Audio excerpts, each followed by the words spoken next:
여러분, 그리스도의 은혜로 하나님의 자녀가 되면 첫 번째 필수 코스가 있는데요. 그거는 내적 치유를 받아야 됩니다. 내적 치유를 받지 못하면 평생 이 쓴뿌리가 나서 많은 신앙생활에 방해를 일으킵니다. 그래서 성경의 인물들도 은혜로 시작했다가 육체로 마치고, 교만함으로 마치고, 시기 질투로 마치고, 물질의 욕심으로 마치고, 그런 비참한 일들을 우리가 보게 됩니다. 히브리서 12장 14절 이하에 보면은요, 모든 사람과 더불어 화평함과 거룩함을 따르라. 이것이 없이는 아무도 주를 보지 못하리라. 너희는 하나님의 은혜에 이르지 못하는 자가 없도록 하고, 또 쓴뿌리가 나서 괴롭게 하여 많은 사람이 이로 말미암아 더럽게 되지 않게 하며. 이 쓴뿌리가 깊어지면 히브리서 기자는 이런 말을 하죠. 화평함과 거룩함을 따르라. 이것이 없이는 아무도 주를 보지 못하리라.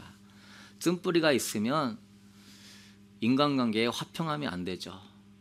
또한 그 내면이 더러워지니까 거룩함을 못 이루죠. 그러면 주를 보지 못한다고 무섭게 말씀하고 있습니다. 구원에 문제가 생기는 것입니다. 또한 15절에 하나님의 은혜에 이르지 못하는 자. 쓴뿌리가 깊어지면 하나님의 은혜에 못 이르죠. 우리는 주님과 연합하여서 많은 열매를 맺어야 되는데 내 내면이 주님으로 가는 게 아니라 세상으로 가고 내 악한 자아로 따라가니 주님에 붙어야 열매를 맺는데 세상과 내 악한 자에 붙어버리니까 열매를 맺지 못하고 은혜에 이르지 못하는 겁니다.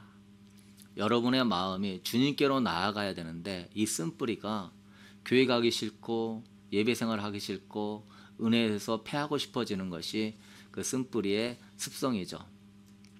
또한 많은 사람을 더럽게 합니다. 많은 사람이 이로 말미암아 더럽게 된다. 그래서 본인만 더러워지는 게 아니라 주변 사람들도 힘들어집니다. 그러니까 사울왕 한 사람이 시기심에서 그걸 못 처리하니까 한날에 자식도 다 죽고 사울왕을 따랐던 그 일가와 부하들과 모든 사람들이 굉장히 그 쓴뿌리 가운데 죄를 지으면서 다윗을 대적하면서 하나님의 은혜에서 떠났습니다. 참 이게 정말 무서운 거예요. 나만 죽으면 되는데 나 때문에 다른 사람도 죽인다는 것이죠. 나 때문에 다른 사람에게 상처를 줘서 하나님의 형상을 깨트려 버리고 하나님의 그를 향한 계획과 목적을 깨트려 버린다는 것은 정말 무서운 일입니다. 그래서 여러분 이 쓴뿌리를 처리해야 됩니다. 쓴뿌리가 뭐냐면은 과거에 받은 상처가 깊이 마음에 뿌리를 박아 형성된 미움, 분노, 악한 마음, 쓰디쓴 감정을 말한다. 상처가 깊이 마음에 뿌리를 박아서 형성된 그런 나쁜 감정들. 그래서 그것이 내 삶의 독초가 되는 것이죠. 내 마음속에 독초와 같이 뿌리가 쫙 박혀 있으니까 이 속에서 나오는 것들이 파괴적인 결과를 낳는 것입니다.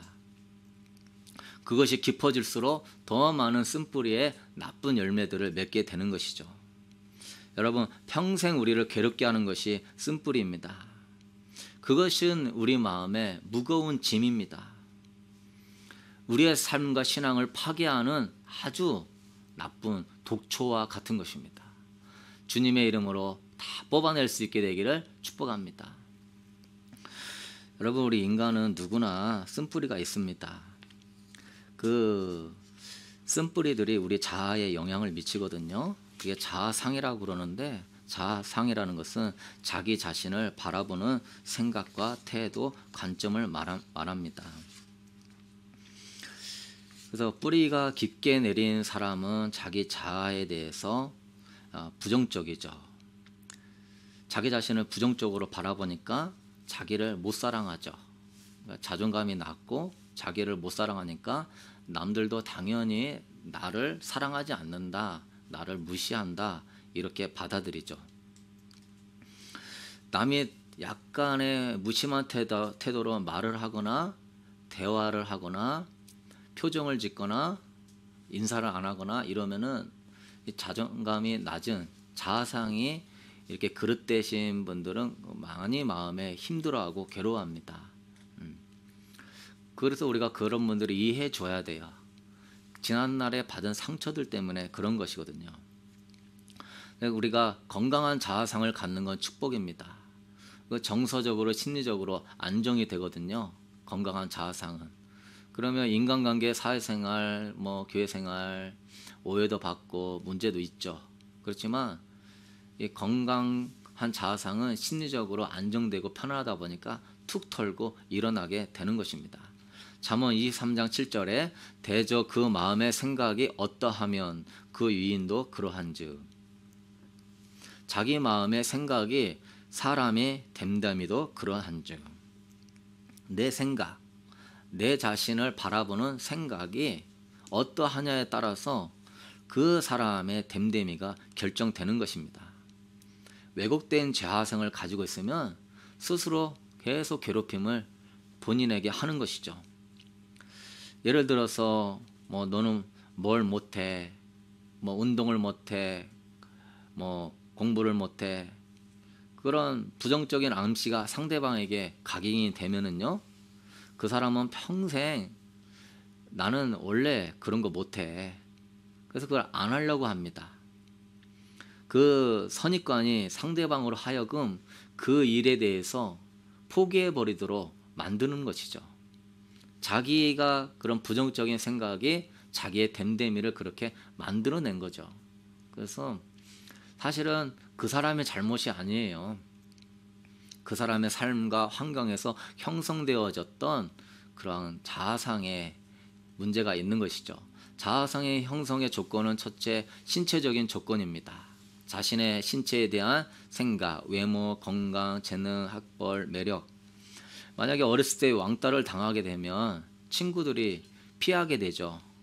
그럼 그런 거절감과 열등감 때문에 그 사람은 평생 사람을 피해 다니면서 사람들은 내가 이러한 외모 컴플렉스가 있기 때문에 나를 싫어해. 계속 자기를 찔러가면서 독초가 그 인생을 망치게 되는 것입니다. 그러면 가정에도 그런 쓴뿌리로 인하여서 많은 괴로움을 당하죠. 사회적인 조건, 가정이나 학교, 직장, 사회에서 나에 대한 사람들의 태도. 우리는 거기서 소속감을 느껴야 되고 의미를 발견해야 되고 보람을 느껴야 되는데, 문제는 원만하지 않은 가정생활, 학대받는 가정생활, 또 우리나라는 유교 문화가 강했잖아요. 남아 선호 사상, 가문 중시하는 사상, 또 인류학교, 체면과 유신, 출세, 성공, 물질 제일주의, 외모주의, 성과주의. 그냥 가정이나 학교나 직장에서 우리는 비인간적인 대우들을 받거든요. 물질주의적으로, 외모주의적으로, 성과주의적인 태도로. 그러면은 이 정체성에 막 혼란이 일어나죠. 그게 상처와 아픔이 되면서 나는 원래 이런 사람이다라고 하는 그릇된 자아상을 갖게 되는 것이죠. 또 종교적인 조건이 있는데요. 교회 공동체에서 신앙적인 활동이 또 긍정적인 영향을 끼칠 수도 있고 부정적인 영향을 끼칠 수도 있습니다. 교회가 아주 비판적인 교회, 회개를 많이 강조하는 건 좋지만 그 회개가 어떤 주님의 은혜와 사랑으로 우리가 주님을 더 추구하는 관계 중심적인 회개가 아니라 이런 율법적으로 넌 이거 잘못했어, 넌 이렇게 해야지, 그러한 회개. 그 비판적인 교회에 다니면은 그 사람은 끊임없이 나는 좋은 사람임을 인정해내야 됩니다. 나는 집사로서, 나는 권사로서. 교회가 너무 일 중심으로 하게 되면은요, 나는 일 잘한다 하는 것을 끊임없이 증명해내야 돼요. 일을 못하게 되면은 무시를 받으니까 그러니까 어렵죠. 그래서 교회의 분위기가 따스하고 감싸주는 교회의 분위기가 되어야 됩니다. 못해도 괜찮아, 실수해도 괜찮아, 우리 교회는 일 중심이 아니야, 우리 교회는 이렇게 세상처럼 그거는 물질 중심이 아니야, 못해도 괜찮고 부족해도 괜찮아, 우리 서로 도와주면서 하는 거야. 정말 있는 모습 그대로 받아주는 교회, 있는 모습 그대로 사랑해주는 교회. 있는 모습 그대로 인정해주는 교회, 이런 교회를 다니게 되면은 많은 자아 형성에 도움이 되는 것이죠. 오늘 본문의 이스라엘 백성들은요 이렇게 이야기합니다. 거기서 네피림 후손이 아낙 자손의 거인들을 보았나니 우리는 스스로 보기에도 메뚜기 같으니 그들이 보기에도 그와 같았을 것이라. 온 회중이 소리를 높여 부르짖으며 백성이 밤새도록 통곡하였더라. 이스라엘 자손이 다 모세와 아론을 원망하며 온 회중이 그들에게 이르되 우리가 애굽 땅에서 죽었거나 이 광야에서 죽었으면 좋았을 것을. 이스라엘 백성들은 잘못된 자아상을 형성하고 있었어요. 신체적인 조건이 우리는 저들에 비해서 메뚜기라는 거예요. 사회적인 조건이 저들은 나라가 있고 부강하고 군사가 있고 재정이 있지만 우리는 떠돌이라는 거예요. 종교적인 조건은 하나님을 끊임없이 불신해서 왜 우리를 여기로 인도했냐 이 말이에요. 광야에서 죽었으면 좋았을 것을 왜 여기까지 우리를 인도했냐 이 말이에요. 여러분, 주님이 메뚜기 만들려고 인도했습니까? 주님이 떠돌이 백성 만들려고 인도했습니까? 주님이 사랑 없이 정말 그들을 불신의 모습으로 대했습니까? 아니잖아요. 자아상이 그렇게 바라보니까 하나님도 그렇게 보이는 것입니다. 하나님은요 메뚜기가 아니라 하나님의 거룩한 나라로 만들려고 그랬죠. 떠돌이가 아니라 하나님의 위대한 군대로 만들려고 그랬습니다. 불신이 아니라 임마누엘로 함께 하신다. 그래서 이 출애굽하면서 이 광야까지 하나님이 계속 사랑 주는 거예요. 신체적으로, 사회적으로, 종교적으로 사랑 주고 은혜 주고 기적 베풀어 주고, 또한 말씀으로써 뛰어난 민족이 되게 하고 거룩한 백성이 내고 제사장 국가를 만들어 주겠다, 가나안 땅 주겠다. 이 자아상이 그릇되니까 하나님 말씀을 들어도 그게 아멘으로 안 들어오는 거예요. 그냥 한쪽으로 튕겨 나가는 것이죠. 하나님이 이기게 하시겠다 하면 그걸 믿고 나아가야 되는데 내가 어떻게 이겨? 나 같은 것은 못해. 하나님이 지혜 주겠다 하는데 나는 지혜가 없어. 나는 못난 애야. 여러분, 그거 다 우리 벗어버리고 하나님 말씀 안에 자아를 상을 아름답게 세울 수 있게 되기를 축복합니다. 성경적 자아상이 큰 재산이죠. 성경적 자아상은 뭡니까? 하나님이 당신을 보듯 자신을 바라보는 것. 내가 바라보면서 나를 생각하는 게 아니라 하나님이 나를 바라보듯 나를 바라보는 것. 조건이 있습니다. 균형적인 말씀 안에서 그렇게 바라봐야 되는 것이죠. 이게 너무 과하게 나를 바라보게 되면은 교만하게 되고 자기 과신이 됩니다. 그래서 자기가 뭔가 대단한 존재라도 된 것 같고 믿음으로 못할 일이 없을 것 같이 그렇게 믿음 만능주의로 나가고요. 또 이게 부족하게 되면은 자기를 비하하죠. 하나님은 할 수 있다 하는데 나는 할 수 없어요. 나는 메뚜기예요. 그래서 균형이 있어야 됩니다. 믿음 안에서 세상에서는 담대하나 하나님 앞에서는 이 겸손함을 구비한 성경적인 자아상을 우리가 가져야 되죠. 하나님이 당신을 바라보듯 하나님의 형상으로 아름답게 창조한 존재로 바라보지만 또한 우리가 하나님 앞에서는 피조물로 겸손하게 나가야 되는 것이죠. 그래서 갈렙은 성경적인 자아상이 큰 힘이 됐습니다. 그래서 가나안 땅을 정복하고 다스리는 축복을 누렸죠. 오늘 고백합니다. 8절에 여호와께서 우리를 기뻐하시면 우리를 그 땅으로 인도하여 들이시고 그 땅을 우리에게 주시리라. 이는 과연 적과 꿀이 흐르는 땅이니라. 다만 여호와를 거역하지는 말라. 그 땅 백성을 두려워하지 말라. 그들은 우리의 먹이라. 그들의 보호자는 그들에게서 떠났고 여호와는 우리와 함께 하시느니라. 그들을 두려워하지 말라 하나. 똑같이 땅을 바라보는데요, 10명의 정탐꾼은 거인족 속을 바라봐요. 부정적이고 두려운 것들을 바라봐요. 그런데 갈렙은 뭘 바라봅니까? 적과 꿀이 흐르는 땅을 바라봅니다. 믿음 안에 긍정적으로 바라보죠. 여러분, 자아상은 렌즈와 같은 거예요.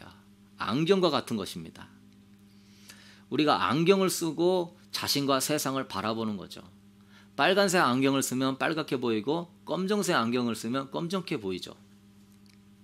나는 그렇게 대우 안 했는데 상대방은 그렇게 느끼는 것은 그 사람이 그렇게 안경을 쓰고 바라보니까 그렇게 느끼는 것이죠. 그래서 여러분, 우리는 무슨 안경을 써야 돼요? 믿음의 안경을 쓸 수 있게 되기를 축복합니다. 주님이 나를 바라보듯 나도 내 자신을 바라보는 믿음의 안경을 딱 쓰고서 바라보게 되면은 내 자신이 무가치한 존재가 아니죠. 내 자신이 그렇게 하찮은 존재가 아니죠. 이스라엘 백성들은 메뚜기다. 그런데 믿음의 안경을 쓰고 바라보는 갈렙은 저들은 우리의 밥이다. 저 땅은 주님이 우리와 함께 하심으로 주신다. 참, 이 자아상이 엄청난 결과를 가져오는 것입니다. 오늘 우리의 삶도, 어제의 삶도요, 내가 어떤 렌즈를 끼고 살았느냐의 자아상으로 펼쳐지는 삶이죠.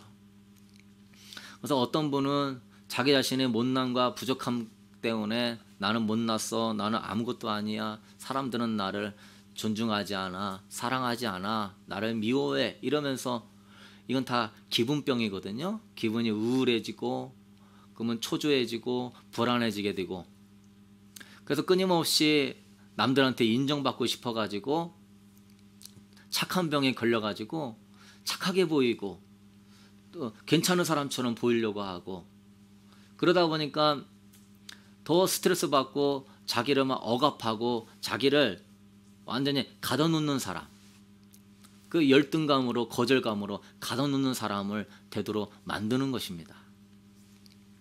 그래서 우리는 어떻게 해야 됩니까? 첫 번째요, 믿음 안에 자신의 정체성을 세울 수 있게 되기를 축복합니다. 오늘 11절에 여호와께서 모세에게 이르시되 이 백성이 어느 때까지 나를 멸시하겠느냐? 내가 그들 중에 많은 이적을 행하였으나 어느 때까지 나를 믿지 않겠느냐? 하나님을 믿지 않는다. 여러분, 믿음의 기능은 뭡니까? 자신의 정체성을 세워줌으로 하나님과의 관계를 보호해 주는 겁니다. 그래서 마귀는 우리를 대할 때요, 하나님을 없는 것처럼 대해요. 하나님이 함께 하시지 않는 존재인 것처럼 대해요. 그래서 우리가 믿음의 방패를 갖고 있지 않으면은 마귀가 하는 말에 그냥 내 마음에 쑥쑥쑥쑥 상처를 받는 것이죠. 믿음은 보호하는 기능이 있는 겁니다. 그래서 다윗이 이런 삶을 잘 살았죠. 여호와는 나의 목자시니 내게 부족함이 없습니다. 다윗은 목동으로서 부모와 형제들이 버린 것 같은 환경이지만 그릇된 자아상으로 인간 중심의 자아상을 갖지 않았어요. 믿음 중심의, 성경 중심의 하나님이 항상 그 가운데 있었어요. 그렇기 때문에 내게 부족함이 없다. 그래서 다윗은 상처를 제일 많이 받아야 될 때 오히려 제일 은혜를 많이 받았죠. 상처 때문에 무너져야 할 때에 시를 제일 많이 썼고 가장 행복했던 시절이 목동 시절이었습니다. 상처를 받냐 안 받냐 이게 중요한 게 아니라요, 내가 상처에 대해서 어떻게 대하느냐, 그게 더 중요한 겁니다. 상처는 받을 수밖에 없고 마귀는 우리 죽는 순간까지 우리를 공격하기 때문에 상처를 안 받아야지. 그러면 사람을 피하게 되고 혼자 지내게 되고, 그럼 세상의 빛과 소금의 역할을 못 감당합니다. 악하고 게으른 종이 되는 거예요. 상처를 안 받으려고 하는 게 아니라 그 상처를 내가 어떻게 대해야 되는가를 우리가 배워야 됩니다. 상처는 받는다는 걸 알고 이 상처가 있었을 때 믿음으로 자신의 정체성을 세워야 돼요. 자아를 보호해 줘야 되는 것입니다. 그래서 너는 메뚜기야, 너는 바보야, 너는 못난 놈이야. 그럼 뭐라고 해야 됩니까?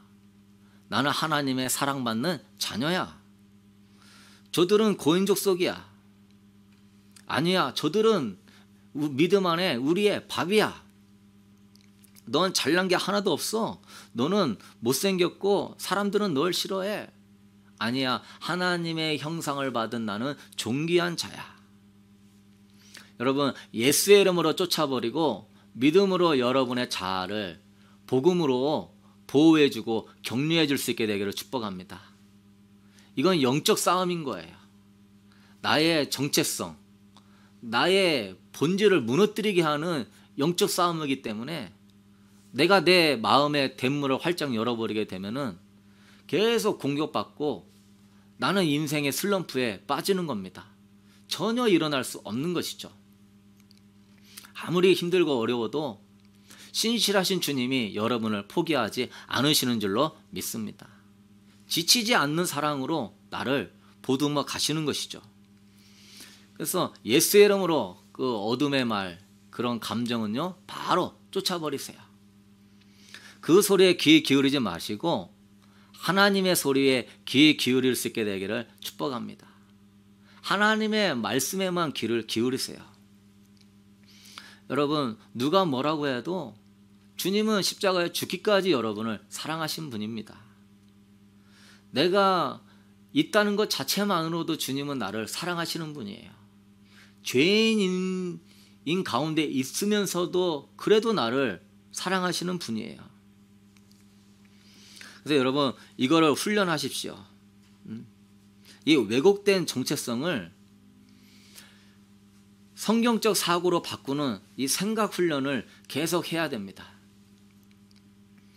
계속 이 쓴뿌리가 쭉쭉 뻗어나가거든요. 그래서 우리에게 불안과 무기력함과 의욕상실과 우울증과 만성 피로에 빠지고 이게 막 되면 막 화병이 생기고 대인기피하게 되고 불길한 생각이 들고 막 강박관념에 사람이 시달려요. 막 계속 그게 그 생각이 나를 막 쓴불에 독조를 쭉쭉 뻗어가지고 나에게 독을 먹이는 겁니다. 그때 여러분 이거를 생각을 바꾸는 훈련을 하셔야 돼요. 나는 하나님의 형상으로 창조된 존재야. 나 하나님의 사랑받는 자녀야. 자아를 보호해 줘야 됩니다. 괜찮아. 누가 이러면 저 사람이 나를 어떻게 생각할까? 저 사람이 나를 싫어할까? 저 사람은 나한테 뭐라고 할까? 너무 사람의 이목과 그 관심에 신경 쓰지 마십시오. 그러면 그거는 성경적인 자아상이 아닌 것입니다. 그거는 인본주의적인 자아상이 되는 거예요. 누가 뭐라고 해도 괜찮아. 너는 최선을 다했어. 너는 할 만큼 했어. 저도요 진짜 설교 준비하고 기도 많이 하고 그런데 은혜가 안 나타날 때가 있어요. 끝나고 나서 말씀을 좀 이렇게 연구하고 이렇게 전할 걸, 좀 더 기도 좀 많이 할 걸, 또 오늘은 이렇게 또 인터넷이 속속이고 이게 프로그램이 이런가 제 마음에 막 자괴감이 막 올라올 때가 있어요. 그럼 떨쳐 버려야 됩니다. 괜찮아. 하나님께 맡겨. 너 할 만큼은 했어. 여러분 그럴 수 있게 되기를 축복합니다. 하나님은 우리를 완벽하게 만들지 않았어요. 우리는 모든 걸 잘할 수가 없습니다. 여러분 혼자 다 잘할 수 없는 거예요. 목회자 혼자도 다 할 수 없는 것이고요. 우리는 서로 돕는 자들로 돕는 배필로 서로 합력하여 선을 이루어 만들었기 때문에요. 괜찮아 하십시오. 자꾸 우리 악한 자아는 부인해야 되지만 우리의 이 나의 그 본질적인 자아는요 보호해 주셔야 됩니다. 그래서 긍정적으로 믿음 안에 자꾸 생각하면서 좋은 찬양 2시간 기도하기 이게 동영상도 보내드렸잖아요. 그런 거 자꾸 들으면서 이 기분을 믿음 안에서 은혜 안에 자기를 아름다운 존재로 만들어 가십시오. 십자가 앞에 자꾸 나아가면서 쓴뿌리를 뽑아 내십시오. 아침부터 그렇게 은혜로 시작하는 훈련을 해야 됩니다. 아침부터 은혜는 뭡니까? 내가 아름다운 존재라는 것을 주님께서 사랑을 부어주는 거예요. 그래서 아침부터 세상 것부터 접하게 되면은요, 이 자아가 괴로워지게 되는 거예요. 막 걱정이 들어와요. 다른 사람이 이렇게 재테크도 하고 이렇게 뭐 주식도 투자하고 열심히 사는데 우리는 뭔가 노후 대책도 안 돼 있고 세상 것 접하면 저 사람 참 지혜롭게 사는데 나는 지혜는 하나도 없네. 저 사람 저렇게 열심히 사는데 나는 뭔가 저 사람 저렇게 해서 이만큼 성공했는데 자꾸 우리는 세상 걸 접하면 비교하게 돼 있어요. 우리에 따른 분량이 다 있단 말이에요. 여러분 각자에게 고유에게 진 재능이 다 있단 말이에요. 그 부분이 하나님 나한테 준 것만 하면 되는 겁니다. 근데 자꾸 세상에서 이것저것 것들을 보면 자꾸 비교하게 되고 열등감 느끼게 되고 그러면은 쓴뿌리가 나게 되고 괴로워져요. 요셉이나 다니엘이나 다윗이나 전부 평생 이거 훈련했습니다. 너는 목동밖에 안 돼. 네가 왕자냐? 어떻게 왕이 되냐? 너는 노예잖아. 에? 너는 나라가 망한 민족 백성이잖아. 너는 이방의 히브리 민족, 별거 없는 민족 자식이잖아. 계속 뭐 인권 탄압부터 시작해서 정체성이 흔들리죠. 근데 그들이 잘한 게 있어요. 믿음 안에 자신의 정체성을 세워나가는 거죠. 아침에 딱 일어나면 말씀 읽고 새벽을 깨우고 은혜 안에 은혜를 접할 수 있게 되기를 축복합니다. 자꾸 세상에 그것을 빼앗기지 말고요. 왜곡된 정체성을 믿음 안에 성경적인 사고로 바꾸는 이 생각 훈련, 믿음 훈련 할 수 있게 되기를 축복합니다. 두 번째는 이제 소망을 가지는 훈련을 가져야 돼요. 믿음은 나를 보호하는 거라면 소망은요, 그것을 성취할 것 같은 비전이에요. 돌파가 되는 거예요. 갈렙이 그래요. 9절에 다만 여호와를 거역하지는 말라. 또 그 땅 백성을 두려워하지 말라. 그들은 우리의 밥이라. 그들의 보호자들은 그들에게서 떠났고 여호와는 우리와 함께 하시느니라. 그들을 두려워하지 말라.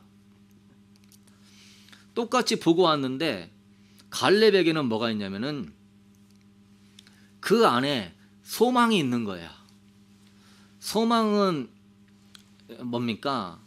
기대감이 아니라 그거는 헬라 철학의 인간적인 그 기대감은 소망이고, 성경적인 소망은요, 믿음과 신뢰를 가지고 바라보는 막 비전입니다. 그게 이룰 것 같이 믿음과 이런 신뢰가 막 가지고 있는 거예요. 그래서 아브라함도 또한 저 천국의 본향을 사모하면서 그것이 이룰 것 같은 소망으로서 나그네 같은 삶을 살았잖아요.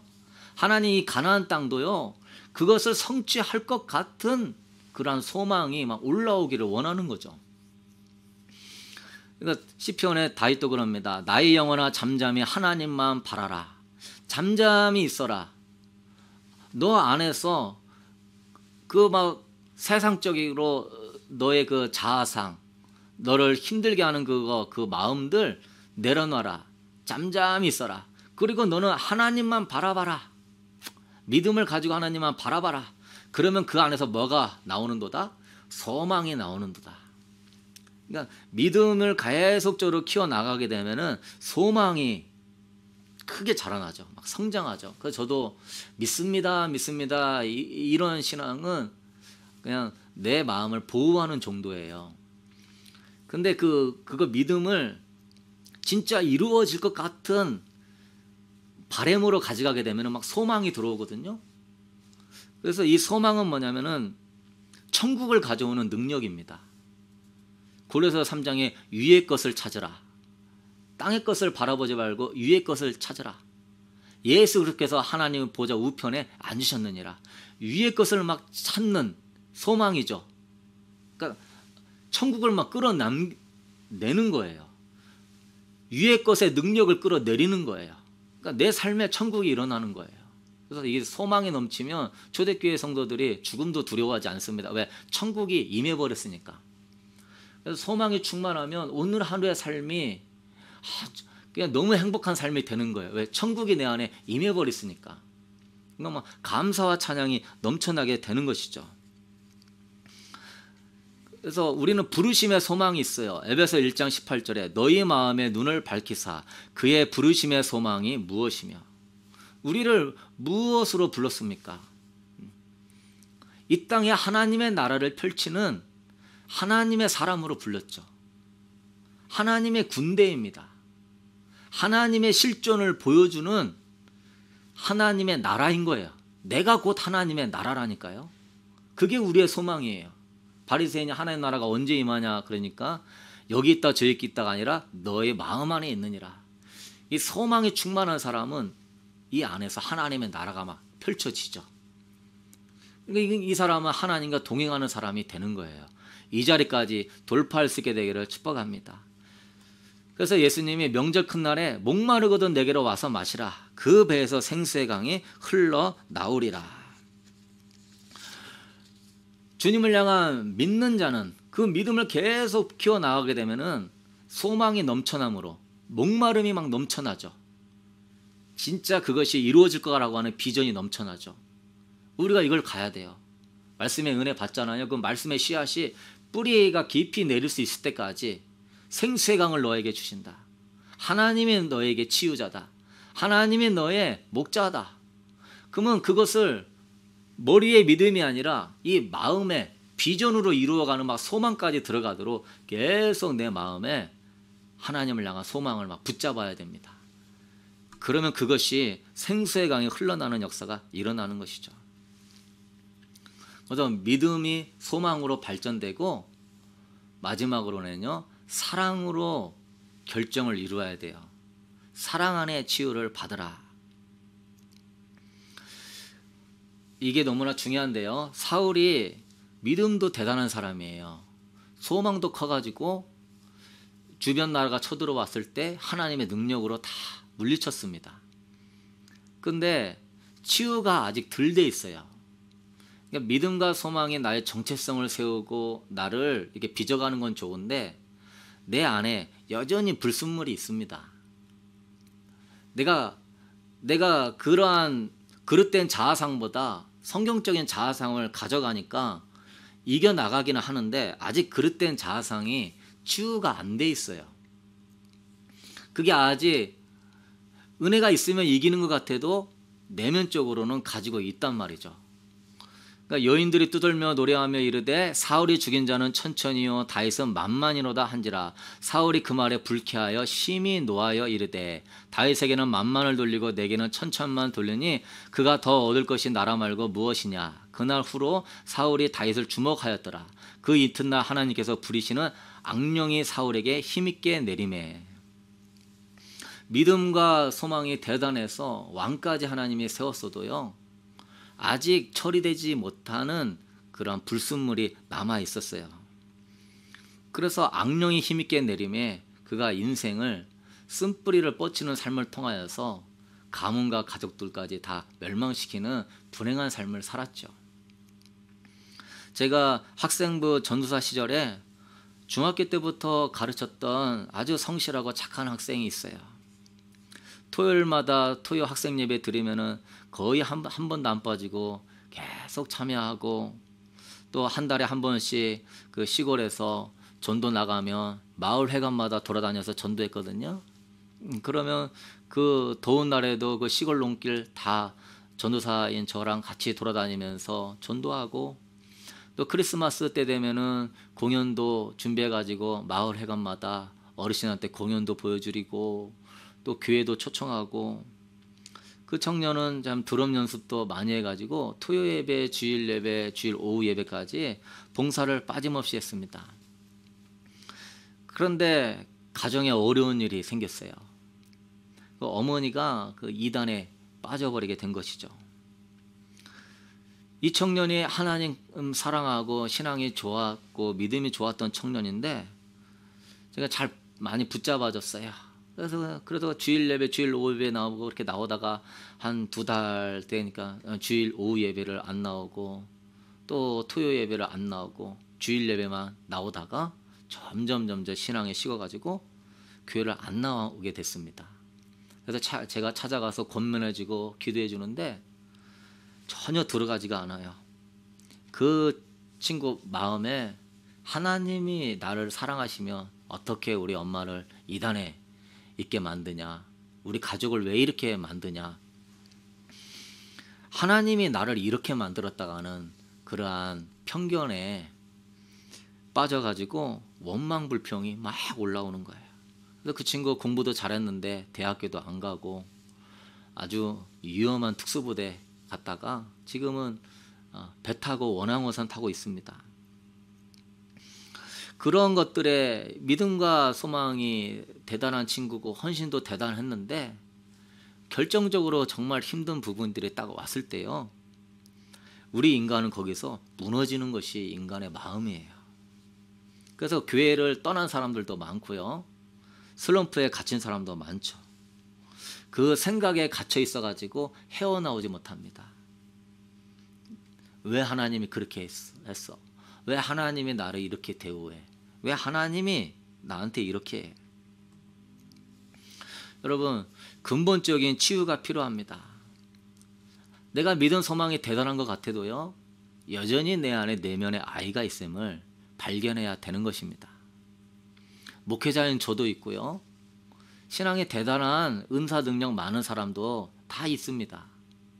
그것을 알고 솔직히 자기 상처와 단점을 주님께 아뢰일쓰게 되기를 축복합니다. 라오디게아 교회는요, 그걸 못했어요. 나는 부자다, 영적으로 물질적으로 부유해서 나는 부족함이 없다. 자아가 우상이 되니까 자기 자신을 볼 줄 모르죠. 그러니까 하나님께 못 나가니까 치유를 못 받아요. 안약을 사서 눈에 발라 봐라. 볼 게 뭐 있냐. 나는 신앙생활 잘하고 평안하고 이렇게 물질적인 축복도 많이 받고. 주님이 그럽니다. 볼지어다 내가 문 밖에서도 두드리노니 누구든지 내 음성을 듣고 문을 열면 내가 그에게로 들어가 그로 더불어 먹고 그는 나와 더불어 먹으리라. 주님이 노크하시죠. 나하고 이야기하자. 그래서 너의 그러한 것들을 나한테 이야기해라. 내가 너의 치유자가 되어주겠다. 내가 너의 상처를 치유해주겠다. 그런데 우리 인간은요, 이게 숨기는 본능이 있어요. 우리 안에는 두 가지 모습이 있어요. 한 가지 모습은 장점, 자기가 잘하고 이런 장점을 막 보여주고 싶어요. 근데 보여주기 싫은 모습은 단점이죠. 사울은 자꾸 숨겨요. 그가 시기심과 질투와 그런 쓴뿌리가 많음에도 사무엘이 이야기할 때 그 솔직하게 나아가면 하나님이 왜 용서 안 해주겠습니까? 하나님이 아담과 하와 선악과 따먹었어도 정말 죄송합니다 하면서 엎드리면 저는 하나님이 용서해 주지 않았을까 생각합니다. 여러분, 보여주기 싫은 부분을 주님께 나아가서 치료받는 것이 성결입니다. 나의 단점을 주님께 아뢰이는 것이 성화되는 거예요. 본질적으로 주님과 내가 여러분의 마음의 중심, 여러분의 마음의 그 본질을 솔직하게 나가야 돼요. 그런 사람은 바뀌게 되어 있습니다. 우리 주님은요, 세상 사람과 달라서 외모로 판단하지 않으셔요. 외모나 겉모습으로 판단하시는 주님이 아니에요. 주님은 그러죠. 나는 건강한 사람을 부르러 온 것이 아니라 죄인을 부르러 왔노라. 바리새인 너희들은 의인이라고 하니까 의사가 필요 없구나. 나는 내가 아파요 하는 사람에게 나는 의사가 되려고 이 땅에 왔다. 근데 우리는 뭐 믿음 만능병에 걸려가지고 뭐 대단한 존재라도 된 것처럼 그 은사 같은 거는 선물이에요. 중요한 거는 여러분의 이 본질을 감추면 안 되는 겁니다. 하나님이요, 그 본질을 감추고 있는 사람은요, 변화시킬 수가 없는 거예요. 왜요? 숨기니까요. 숨길 뿐만 아니라 자기 자신을 과장해서 이렇게 나아가면은요, 변화시킬 수가 없는 겁니다. 그래서 우리는 그래요. 자기가 보고 싶은 것만 보고, 자기가 믿고 싶은 것만 믿고, 자기가 원하는 모습만 나타내기를 원하고, 그러면 그게 외식이 되는 겁니다. 자신의 진정한 모습을 보지 못하면 치유가 불가능한 것이죠. 그래서 성령님이 임하면 귀 있는 자들은 성령의 교회들이 하시는 말씀을 들을지어다 하는 것처럼요, 세밀하게 우리 마음을 터치해줘요. 너 아직도 미워한다. 너 아직도 교만하다.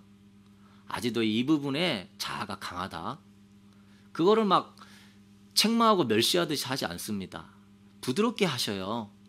인격적으로 대우해 주십니다. 그래서 우리는요, 자기 자신을 섬기고 있으면서 하나님 섬기고 있다고 착각할 수 있어요. 내 감정과 내 충동을 따라서 내 좋은 점만 나타나면서 자기 자신을 섬기는데 하나님 섬긴다? 이렇게 착각할 수 있어요. 주님 앞에 감추고 싶은 거 감추지 않고 숨기고 싶은 거 숨기지 않고 있는 그대로 나가야 성령이 만지시고요. 성령님이 그 사람을 양심 역사하지 않는 하나님의 사람으로 세울 줄로 믿습니다. 그럼 주의 영이 계신 곳에 자유함이 있는 거예요. 평생 그 열등감과 거절감과 상처요, 그거 붙들지 말고요. 주님, 나는 이런 존재예요. 그래 보십시오. 주님의 넉넉한 은혜와 사랑으로 나를 치유해 줍니다. 로마서 8장 36절, 기록된 바 우리가 종일 주를 위하여 죽임을 당하게 되며 도살당할 양같이 여김을 받았나이다 함과 같으니라. 그러나 이 모든 일에 우리를 사랑하시는 이로 말미암아 우리가 넉넉히 이기느니라. 사랑하는 성도 여러분, 결론을 맺도록 하겠습니다. 도살당한 양같이 여김을 받았어도요, 우리를 사랑하시는 이로 말미암아 넉넉히 이기게 되는 줄로 믿습니다. 도살당한 양처럼 비참하고 정말로 아무것도 할 수 없는, 힘이 전혀 없고 지혜도 없고 능력도 없고 세상에서는 천해 보이고 못나 보여도요, 우리를 사랑하시는 이로 말미암아 담대할 수 있는 거예요. 자유할 수 있는 거예요. 다른 사람을 회복시켜 줄 수 있는 거예요. 여러분, 그러므로 숨기고 싶은 것들을요, 주님께 아뢰이십시오. 그러면 주님이 치유하십니다. 자유케 하십니다. 새롭게 하십니다.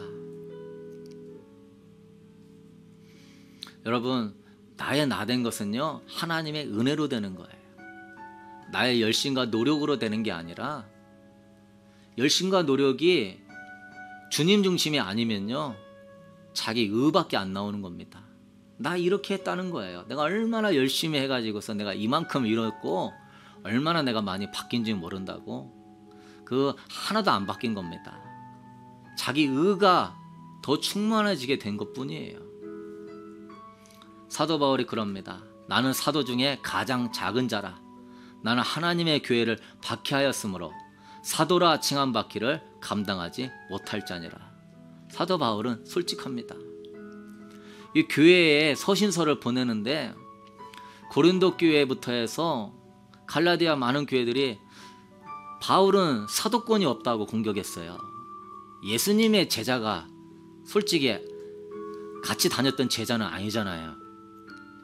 계속 얼마나 공격을 해야 됩니까? 근데요, 사도 바울은 자기 자신을 숨기지 않아요.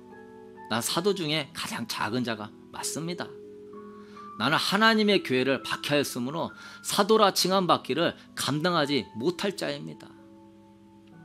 나는 만삭되어 나지 못한 그러한 팔싹둥이 같은 자입니다. 사도 바울은 자기를 숨기지 않아요. 왜요? 그것이 나를 만드는 것이 아니고, 그것을 숨겨봤자 그 내 안에 있는 그릇된 자아가 나를 어떻게 만듭니까? 포장하게 만들고, 더 사람들한테 잘 보이게끔 만들고, 외식하게끔 만들고, 그러다 보니까 자꾸 스트레스 받고 자존감이 떨어지고. 10절에 그럽니다. 그러나 내가 나된 것은 하나님의 은혜로 된 것이니 내게 주신 그의 은혜가 헛되지 아니하여 내가 모든 사람보다 사도보다 더 많이 수고하였으나 내가 한 것이 아니요 오직 나와 함께 하신 하나님의 은혜로다. 여러분, 과거의 나의 모습은 중요하지 않아요. 그것이 여러분의 정체성과 자아를 형성하지 않습니다. 주님은 십자가에서요, 이미 다 소멸해 버리셨습니다. 십자가와 함께 여러분, 과거를 못 박을 수 있게 되기를 축복합니다. 현재 은혜 안에 나의 모습을 바라보세요. 하나님 나를 어떻게 거룩한 자녀 삼았습니까? 놀라운 십자가의 은혜의 사랑을 부으셔서 하나님의 자녀여 주님의 신부로 세우셨습니까? 그 은혜를, 그 정체성을 붙들고 더 주님께 나아가십시오. 주님 나를 더 아름답게 빚으셔서 정말 주님의 영광으로 충만하게 채워 주옵소서. 정말 주님으로 전부가 되게 하여 주옵소서. 생수의 강이 흘러넘치게 하여 주옵소서. 세상에서는 미련한 자여 못난 자여 부족한 자이지만 예수 안에서 세상을 이기는 자가 되게 하여 주옵소서. 주님께 영광을 돌리는 자 되게 하여 주옵소서. 세상에 이제 달라진 나의 자아가 정말 하나님의 사람임을 드러나게 하여 주옵소서. 쓴뿌리가 뻗치는 게 아니라 그리스도의 향기를 바라고 그리스도의 옷을 입는 자로 더 나아가게 하여 주옵소서. 여러분 고린도후서 5장 17절에 그럽니다. 그런즉 누구든지 그리스도 안에 있으면 새로운 피조물이라. 이전 것은 지나갔으니 보라 새 것이 되었도다.